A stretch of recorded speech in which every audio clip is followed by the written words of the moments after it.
Bumalik na si Rose sa tita niya. Oh Rose, akala ko ba nagbanyo ka? Hindi na po tita, hindi ko makita ang comfort room nila eh. Ganun ba? Bakit ganyan ang mukha mo? Parang nilukot na papel. Kasi tita, yung si Ahas, pinagbantaan ba naman niya ako? For what, Rose? Bakit naman niya gagawin? What did you do to her? Oh, I know. Dahil ba doon sa lalaking yon, ha? Yes, tita. Nakakainis lang. Kasi kung umasta, akala mo girlfriend niya si Alfred. Yamot na ika niya. Baka nga girlfriend siyang talaga. Hindi yun basta magbabanta kung hindi totoo. At sa nakikita ko sa kanya, kaya niyang gawin ang sinabi nito. Tita, I'm not scared of her. Well, ano naman ang sinabi niya sa'yo? Sabi niya layuan ko raw si Alfred dahil kanya ito. At saka tita, kung girlfriend nga siya nito, bakit tila wala itong pakialam sa kanya? Nag-i-imagine ang babaeng yun. Baka may gusto rin siya doon sa binata. Mukhang may karibal ka at matapang pa, Rose. Mabuti pa siguro dumistansya ka muna. Baka mapahamak ka pa. Payo nito. Tita, bakit mo sinasabi yan sa akin? Sabi ko nga hindi ako natatakot sa kanya. Rose, maraming ibang lalaki dyan. Wow, tita, ang bilis naman magbagong isip mo. Di ba't ikaw na nga ang may sabi na hanapin ko siya? Ngayon nagkita na kami, saka mo naman sasabihin sa akin na layuan ko siya. Ano ba talaga ha? Tita Sandra. Kasi nga Rose, hindi na naituloy ng kanyang titang sasabihin dahil dumating ang amiga nito. Amiga, okay lang ba kayo rito? Yes, amiga, okay lang kami ng pamangkin ko, di ba Rose? Sabay tingin niya sa pamangkin. Oh, yes tita. Sagot naman niya. Amiga, wait lang ha. I call my son para naman kakilala nilang isa't isa bago amiga. Awat ni Sandra sa sasabihin nito. Yes, amiga Sandra.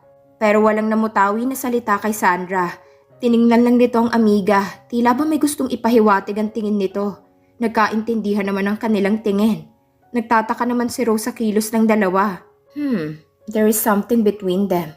Amiga, maiwan ko muna kayo. Kukunin ko lamang ang my only son. Paalam nito. Sure, amiga. Hihintayin namin kayo. Tita, what happened? Hindi nakatiis si Rose. Wala naman, Rose. Bakit kailangan mo magtanong ng ganyan? I think there's something between you and your amiga, tita. The way you look each other. Rose, don't think. That is nothing. Nararamdaman ko kasi na may something tita. Nang magbalik ang amiga ng tita niya, kasama na nga nito ang anak. Rose, iha, meet my son, Lawrence. Pakilala nito. Siya pala ang anak niya. Oh, tita, nagkakilala na kami kanina. Really? That's good. Sige, maiwan ko muna kayo ng anak ko para naman magkakilala kayo ng lubusan. I'll be back later. Iho, ikaw nang bahala kay Rose. Bili nito. Naguguluhan naman si Lawrence sa kilos ng ina. Sure, mommy. Bago naman umalis ang ina ni Lawrence, isang makahulugang tingin ang ibinigay nito sa amiga niya. Well, Rose, kamusta naman ang buhay-buhay natin? Umpisa ni Lawrence. Okay naman, nasa tama lang. Ikaw naman, same question. Heto, single and looking for girlfriend. Diretsyong ika niya. Wow, napaka-prangka mo pala. Oo, ganun ang ugali ko. Sinasabi ko kung anong dapat. Wala nang paligoy-ligoy pa. Tama ka, kasi may mga taong malihim, hindi mo alam kung anong gusto nila. Habang nagkwekwentuhan sila ni Lawrence, may matang nakatingin sa kanilang dalawa. Tila naman gusto ni Alfred na sugurin ang kanyang kaibigan at ilayo ito kay Rose, lalo na't nakikita niyang masayang nag-uusap ang dalawa. Jealous? Sigaw ng isip niya. For what? Sagot niya. Narinig naman ng katabi niyang si Monica ito. What's wrong, Alfred? Don't mind me. Yamot na sagot niya habang nasa dalawa pa rin ang tingin niya. Pasimple naman tinapunan ng tingin ni Rose si Alfred habang nag-uusap sila ni Lawrence. Kahit medyo malayo si Rose sa binata, kita niya ang mata nito. Para bang galit ito. Kung may laser lang ang mata nito, siguradong butas-butas ang tatamaan. Nagsiselos kaya ito? Ika sana niya sa sarili. Kaya lang lumabas ang boses niya. Narinig ni Lawrence. Ha? Sinong nagsiselos, Rose? Ha? Wala, may sinabi ba ako? Yes, you did. Pasensya na kasi may naalala lang ako. Palusot niya. Ganun ba? Para kasi may tinutukoy ka. Sino naman ang tutukuyin ko? Si... Hindi na naituloy ni Lawrence ang sasabihin. Dahil nabaling ang atensyon nila sa biglaang pagsalita ng ina niya. Everyone's, sandali lang, pinuputol ko muna ang inyong kasiyahan. I have an important to tell all. Kaya makinig tayo. Ang kasiyahang ito ay para sa anak kong si Lawrence, my only son. Alam nyo kasi tumatanda na siya eh. Wala pang pinapakilala sa amin na girlfriend. Ito, nag-usap kami ng kanyang daddy na kami nang pipili ng magiging girlfriend or wife. I told him ang gusto naming mangyari noong una. Ayaw niya, but I don't take a no for his answers. Kaya pumayag din siya. Huminto muna ito sa pagsasalita at tumingin sa kanaroroonan ng anak at muling nagsalita muli. Yes, Lawrence knows about it. Pero hindi niya kilalang babaeng gusto ng magulang. He just say yes na lang sa kanila. Kaya I invited you all, lahat ng amiga kong may anak na dalaga. Kung wala naman, pamangkin na lang at akong pipili sa kanila para sa anak ko. Sana yung mapili ko, huwag magtampo or magalit sa akin. Dahil sa sinabi ng ina ni Lawrence, lahat ng dalagang naroroon ay napangiti. They knows Lawrence Acosta, a very successful lawyer in the Philippines. Sana ako na lang ang mapili. I like Lawrence. Lahat na yata ng katangi ang hinahanap ko sa isang lalaki nasa kanya na ito. Turan ng isang dalagang malapit sa binata. Napangiti na lang si Lawrence sa naririnig niya. Tumayo naman si Lawrence at lumapit sa ina. Take this ring, iho. The legacy of our family. Ang mapipili ko, isusuot mo ito sa kanya. But ma'am, panghihimasok sa buhay ng ibang ginagawa mo. Tutol niya. Kahit ano pang sabihin mo, iho, nag-usap na tayo tungkol dito, di ba? Kung ayaw mo, okay fine. Pero masusunod ang pinag-usapan natin. Now, iho, choice, yes or no? Dahil sa sinabi ng ina kaya hindi na lang umimik si Lawrence. Good choice, iho. Kinuha uli ng inang microphone para ipaalam kung sino ang kanyang napili. Ang party na ito ay para na rin sa engagement ring nila nang mapipili ko. I want you to come here. Tumingin muna ito sa mga dalagang naroroon, ang ginang. But her mind meron na siyang napili. Ewan ba ni Alfred bigla na lang siyang kinabahan. He felt something na merong hindi magandang mangyayari. Miss Rose Ann, come here. Join us. Nagulat naman si Lawrence. Pero panandalian lamang dahil unang tingin niya kay Rose gusto niya ito. Pero si Alfred sa pagkasabi ng pangalan ni Rose, nabitiwan niya ang hawak niyang wine glass. Kaya napatingin ng mga bisita sa kanya. Sorry, ika niya. Tinitigan naman ni Monica ang binata. At alam niya kung bakit nabitiwan nito ang hawak na wine glass. Hindi naman kaagad nakapagsalita dahil sa gulat si Rose. Rose, tawag ng tita niya, kaya nahimasmasan siya. What? Nang mahimasmasan siya at napatayo. Tita, anong ibig sabihin nito? Hindi naman nakasagot kaagad ang kanyang tita. Tita, answer me. Medyo tumaas na ang boses niya. Lahat ng tao napatingin sa kanila. Rose, sasabihin ko sa'yo. Please relax ka lang. Relax? Paano ako magre-relax ha, tita? They tell me on the spot I'm going to engage. Kung ano man to, tita, I tell you this. Wala kayong karapatan pang himasukan ng buhay ko. Maluha-luha siyang tumingin sa kinaroroonan nila Lawrence. Nang hindi siya lumapit kina Lawrence, ang amiga ng tita niyang lumapit sa kanila. Amiga, akala ko ba sinabi mo sa pamangkin mo tungkol dito? Amiga, busy siya kanina kaya hindi ko na nasabi pa. Talk to her now, amiga. Dapat mapapayag mo siya, amiga. Or else, you know what I mean. Sa pamangkin mo nakasalalay ang lahat. If you say no about this, you have nothing even your sister. At huwag niya akong bigyan ng kahihiyan ngayon, amiga. Kilala mo ko, Sandra? Oo, alam ko, amiga. Ika nito na parang basang sisiw sa harap nito. Tita, umuwi na tayo. Rose, mag-usap tayo. Sandali lang, dun tayo sa library nila. For what, tita? Wala tayong dapat na pag-usapan pa. Let's go. Please, Rose, pakinggan mo ko. Naiiyak na pakiusap nito. Nakadama naman ng awa si Rose sa tita. Kaya pumayag siyang mag-usap sila. Dahil sa nangyari lahat ng taong naroroon ay tahimik. Hindi nila alam kung uuwi na ba sila o hindi. Nagsalita muli ang ina ni Lawrence. Ladies and gentlemen, ituloy natin ang kasiyahan. Nothing to worry. Everything is going fine. Nabigla lang siguro si Rose, kaya ganun ang reaksyon niya. Ika nito. Wala namang kaimik-imik si Lawrence at siya'y napatingin sa kaibigan niya si Alfred. Please, Rose, pumayag ka na. Just play the game. Tita, anong game ang pinagsasabi mo? At nasasabi mo yan sa akin? Hindi ito isang laro lamang. Buhay ko. Kaligayahan kong nakasalalay dito. Rose, nagmamakaawa ako sa'yo. Pagsusumamo nito. Tita Sandra, tell me. Give me a good reason para tanggapin ko ito. Kung sasabihin ko ang totoo, Rose, don't be mad, okay? Okay, tita. Sabihin mo sa akin, bakit mo ginawa ito? Ganito kasi yan, Rose. Remember, isang gabing umalis kami ng mami mo. Nagkasino kami ng gabing yon. Nanalo kami sa una. Pero nang magtagal na natatalo na kami. Dahil sa gusto namin bumawi, naghanap kami ng pwede naming mahiraman ng mami mo. So, humiram kayo? Oo, tama naman na andoon ang amiga ko. Sa kanya kami humiram ng pera.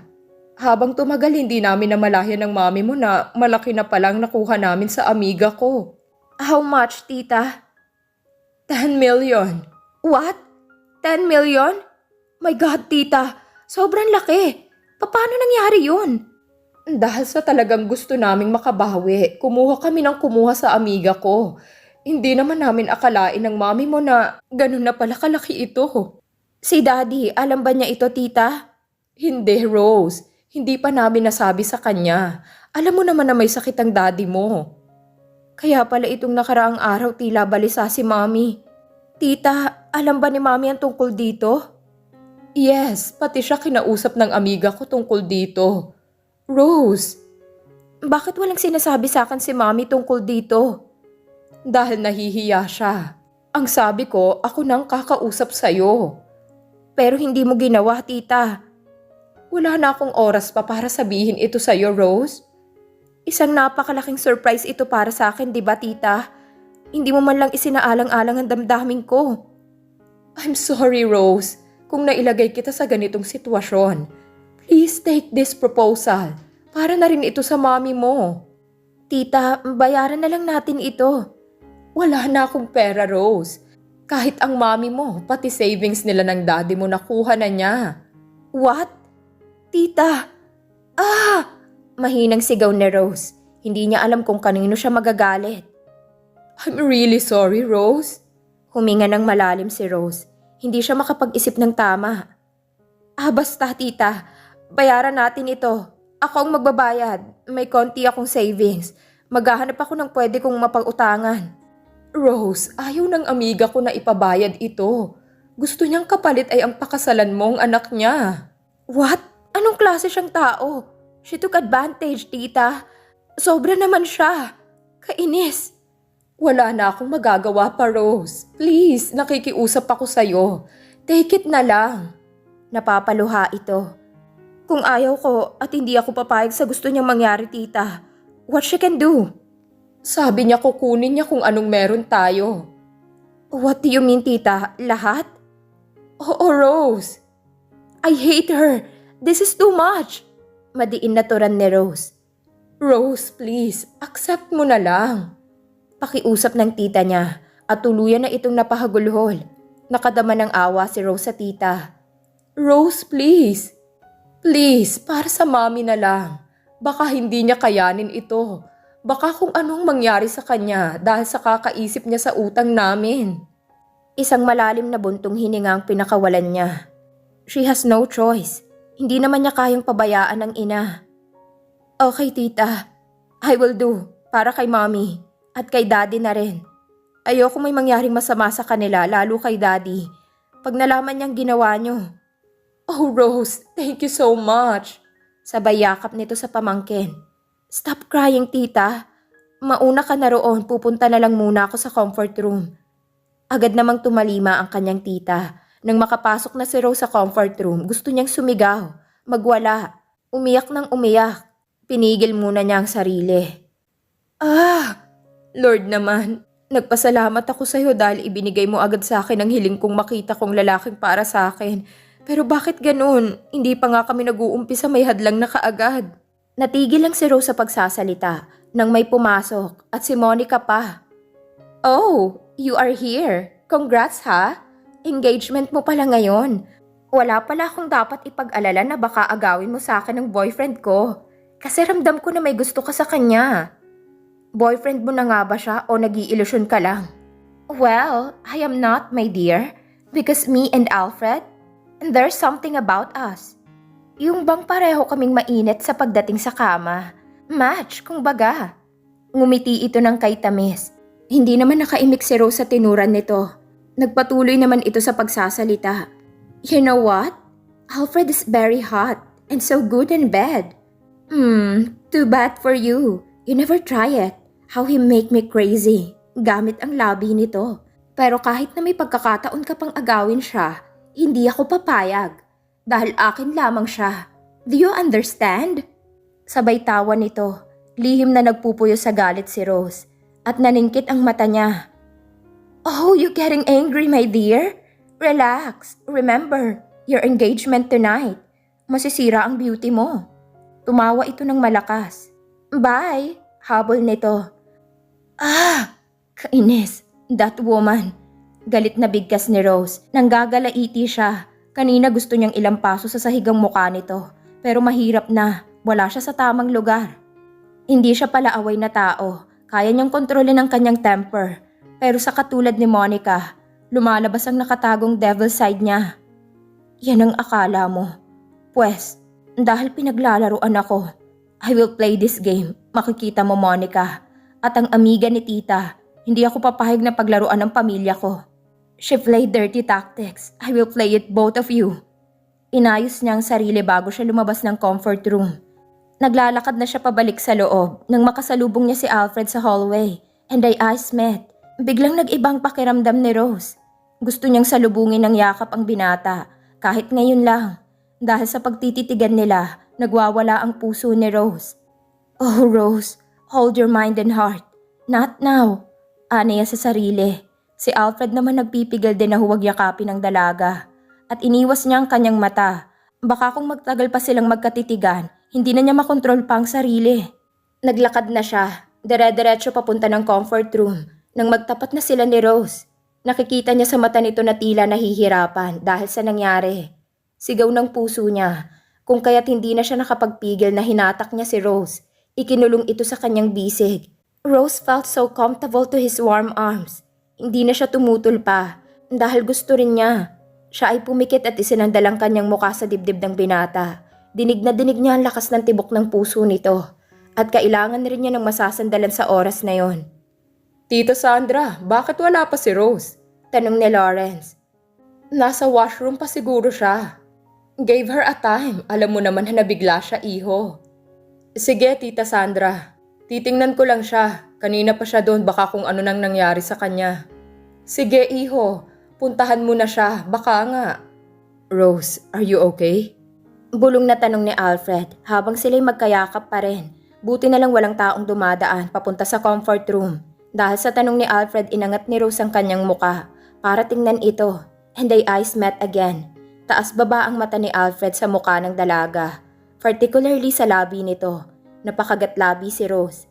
Kahit siya, sa labi ng binata nakatuon ang mata. Pareho nilang pinakiramdaman ng isa't isa. At iisang sigaw ng kanilang puso at isipan. Hindi na nakapagpigil pa si Alfred. Kaagad niyang sinakop ang labi nito. Halik na puno ng pagmamahal, pagkasabik, pag-aalala. Gusto ni Rose ang iginawad ng binata sa kanya. She closed her eyes. Yeah, she missed his lips. Kung kaya't hindi na siya tumutol. Bagkus ikinawit pa niya ang kamay sa batok nito para damhin ang mainit nitong halik na lalong nagpainit kay Alfred sa ginawa ni Rose. And they're kissing together na may pananabik sa isa't isa at wala na silang pakialam kung may tao man na darating.